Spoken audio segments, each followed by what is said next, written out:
Olá, graças a Deus a todos. É uma honra partilhar a mensagem de Deus com meus irmãos, certo? Eu creio que muitos aqui não me conhecem, me chamo Jefferson e sou membro da Estação 316, que reside em Ceará-Mirim. Bom, que possamos fazer deste encontro, mesmo que virtualmente, um momento de comunhão uns com os outros, tá? Antes da gente iniciar, eu gostaria de orar para que Deus nos conduza à compreensão da sua palavra. Senhor nosso Deus, que possamos ser instruídos para que voltemos a ter os nossos corações. Que o Senhor ilumine nossa mente para a compreensão da tua palavra, pois sabemos que é bom todos os teus desígnios. Amém. E dando continuidade à série de mensagens do livro de Salmos, hoje vamos meditar um pouco no Salmo 32, que diz assim: Como é feliz aquele que tem suas transgressões perdoadas e seus pecados apagados. Como é feliz aquele a quem o Senhor não atribui culpa e em quem não há hipocrisia.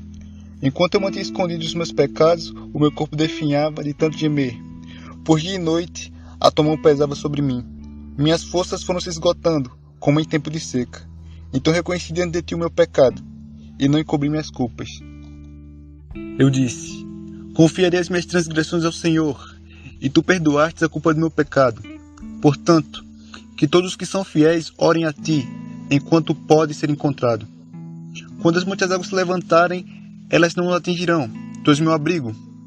Tu me preservas das angústias, e me cercas de canções de livramento. Eu o instruirei e o ensinarei no caminho que você deve seguir. Eu o aconselharei e cuidarei de você. Não sejam como o cavalo ou burro, que não tem entendimento, mas precisam ser controlados com freios e rédeas. Caso contrário, não obedecem. Muitas são as dores dos ímpios, mas a bondade do Senhor protege quem nele confia. Alegrem-se no Senhor e exultem vocês que são justos. Cantem de alegria, todos vocês que são retos de coração. Bom, de forma bem resumida, esse salmo, assim como o Salmo 51, é uma consequência das ações de Davi, detalhadas em 2 Samuel, capítulo 11 e 12, onde o mesmo teve relações com Betseba, mulher de Urias, que consequentemente se encontrou grávida de Davi.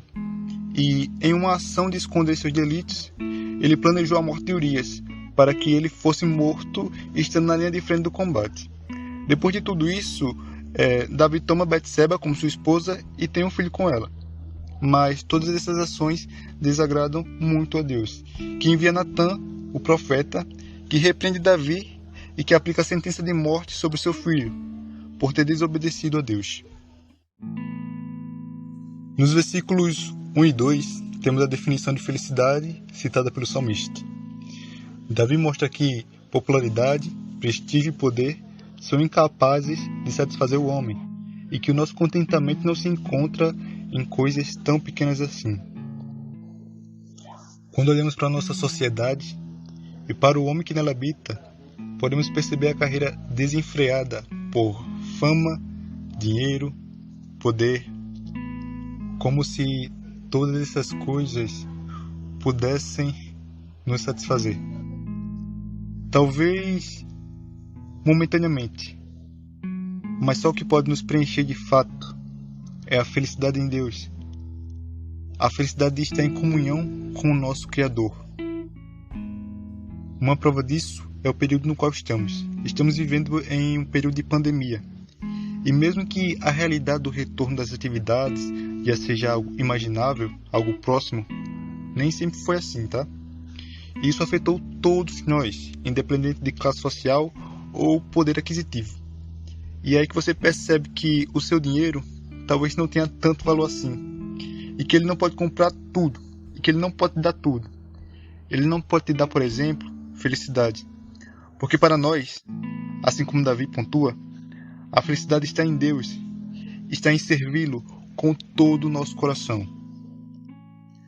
Ele pontua que feliz não é aquele que tem muito dinheiro, não, mas que feliz é aquele que tem seus pecados perdoados, suas transgressões apagadas, que tem seu coração puro e pode adorar genuinamente o nosso Deus. E isso é o mais importante. Ter comunhão com o nosso Criador. Saber que mesmo sendo falho, mesmo cometendo erros diariamente, Ele estará ali para nos instruir, nos auxiliar da melhor forma possível. Pois sabemos muito bem a condição do pecado e o que ele faz com o indivíduo. Ele separa o homem de Deus e a gente tem a nossa mente cauterizada e a nossa índole corrompida. E muitas vezes, quando a gente peca, a gente se esconde e foge da presença do Senhor. Por um momento pensamos que podemos resolver tudo sozinho.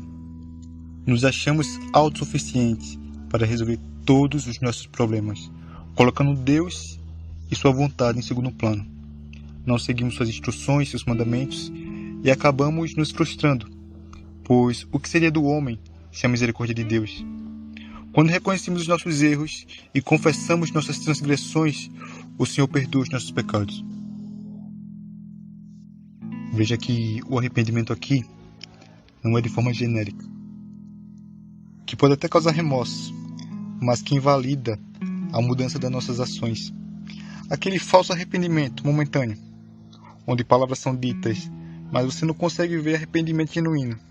Você não consegue ver o fruto do arrependimento, que é a mudança de comportamento, quando deixamos os nossos delitos e transgressões para trás.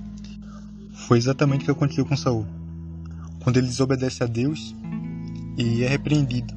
Mas mesmo assim ele tenta justificar seus erros, explicando que o seu pecado não era tão errado assim. Ele não demonstra nenhum tipo de tristeza ou arrependimento do seu pecado. Quão grave é quando não reconhecemos o nosso pecado, quando não reconhecemos que a gente desagradou a Deus, quando não procuramos arrependimento nem o perdão de Deus.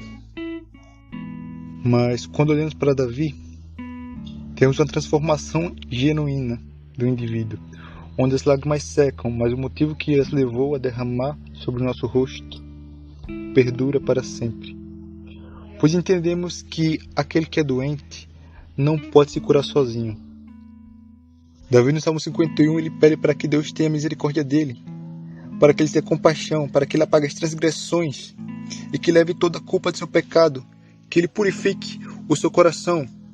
Ele reconhece o seu pecado e demonstra estar arrependido. Ele fala que contra ti pequei, só contra ti pequei, e fiz o que tu reprovas, de modo que é justa a tua sentença. Mas ele não nega a disciplina e a instrução divina. Ao contrário, ele pede que Deus purifique o seu coração assim como isopo. Isopo era uma planta utilizada para rituais de purificação.